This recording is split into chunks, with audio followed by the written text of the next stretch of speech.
The Rime of the Ancient Mariner, part 3, part the third. Erica, can you read the first bit? There passed a weary time.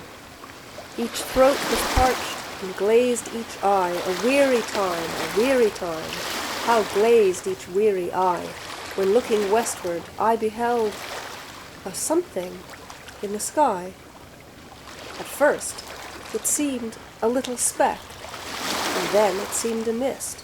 It moved, and took at last a certain shape, I wist.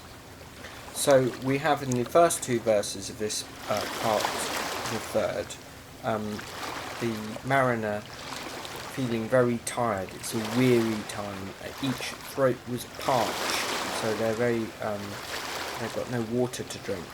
And he repeats a weary time because it was so terrible, this particular moment. And then finally they see a little speck, a certain shape I wist meaning I worked out or I knew. I believe. A speck, a mist, a shape I wist, and still it neared and neared, as if it dodged a water sprite. It plunged and tapped and veered. With throats unslaked, with black lips baked, we could not laugh nor wail. Through utter drought, all dumb we stood. I bit my arm, I sucked the blood, and cried, "A sail, a sail!" Okay, so their throats are so badly parched or without any kind of lubrication, they can't even speak, and he has to bite into his arm and suck the blood in order to shout out, cry out, "A sail!" We also have in that previous verse the rhythm of the line indicating that this sail is plunged and tacked and veered. It was darting all over the place like a water sprite. A sprite is a spirit from the other world. And still it neared and neared. It's getting much closer to them. Okay, next two verses. With throats unslaked, with black lips baked, agape they heard me call, "Gramercy!" They for joy did grin, and all at once their breath drew in, as they were drinking all. "See, see," I cried, "she tacks no more, hither to work us weal. Without a breeze, without a tide, she steadies with upright keel." Okay, so the great mystery here is that she's steadying with an upright keel. She's ploughing through the sea completely upright, and yet there's no breeze at all. So there's a great mystery about what this ship is. Work us weal? Weal, does that mean well?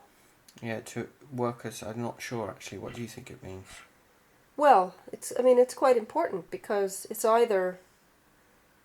It's a bit of a sinister if the ship is coming, without any... Hither to work us weal, hither to bring us, good tidings. I think, but I don't know. Could be evil tidings too. Could be evil tidings, yeah. So there's a sense of kind of suspense, isn't there, as you don't quite know what this ship is. Well, no, I think we need to... I don't know what wheel means. I would need to look it up, and then that would help. Okay.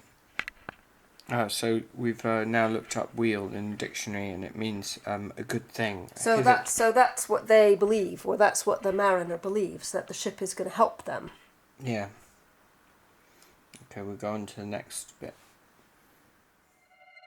The western wave was all aflame. The day was well nigh done.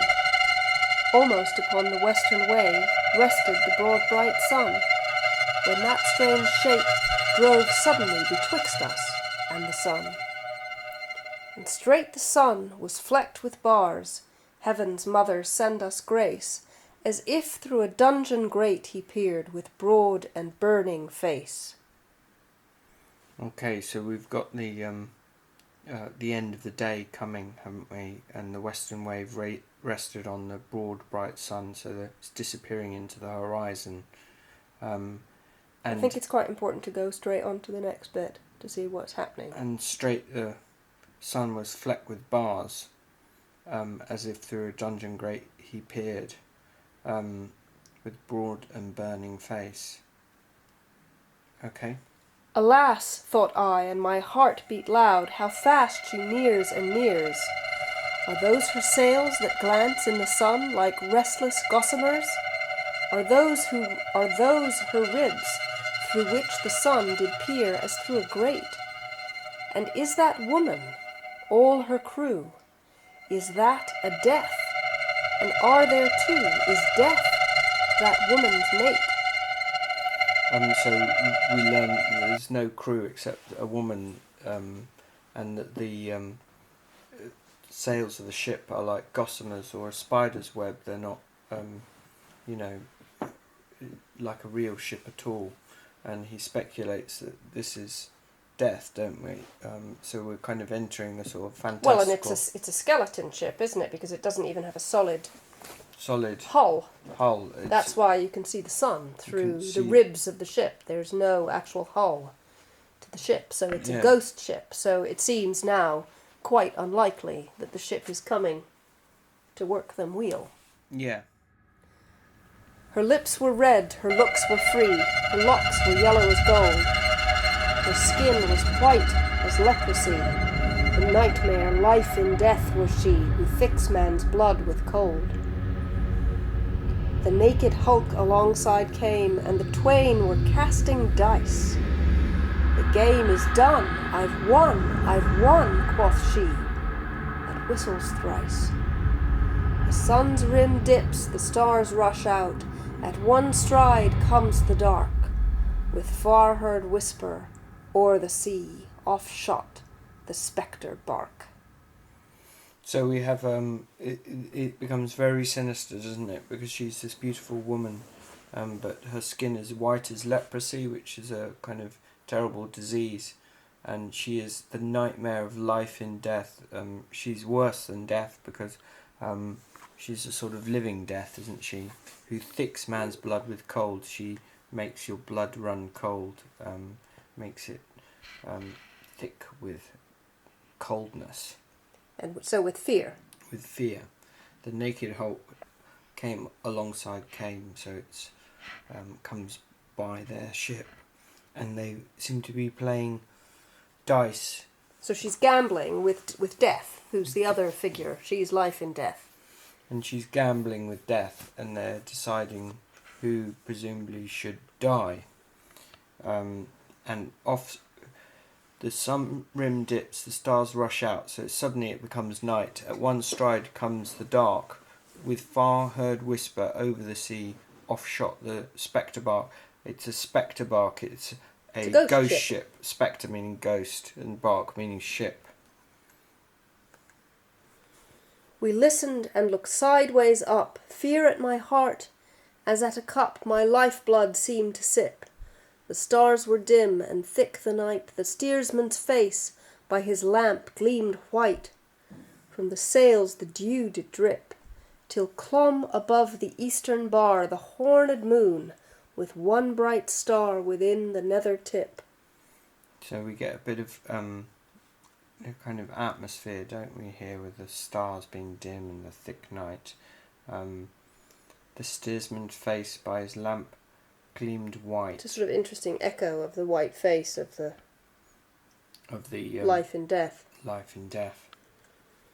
Okay. One after one, by the star-dogged moon, too quick for groan or sigh, each turned his face with a ghastly pang and cursed me with his eye. 4 times 50 living men, and I heard nor sigh nor groan. With heavy thump, a lifeless lump, they dropped down one by one. The souls did from their bodies fly, they fled to bliss or woe, and every soul it passed me by, like the whiz of my crossbow. So all of the people, other mariners, the other sailors, turn his face with a ghastly pang and curse him with their eyes, don't they, as they look at him. 4 times 50 living men, so 4 times 50 is 200 men, and I heard nor sigh nor groan. All silently drop down dead. Drop down dead, and their souls fly up from their bodies, whether to bliss or woe, whether to heaven or hell. And the way their souls pass him is like the whiz of a crossbow, which again is an echo of him killing the albatross, isn't it? So we get these kind of echoes in the images of the poem. And that's the end of part 3. So I want you to sort of think about what makes this an interesting section and answer that question. What does make it interesting as a third section? What is the essential thing that's happened here, and what's interesting about the imagery in this section? And maybe you could draw a picture to illustrate what you see in your mind's eye with the life in death, the death in life, with this particular section.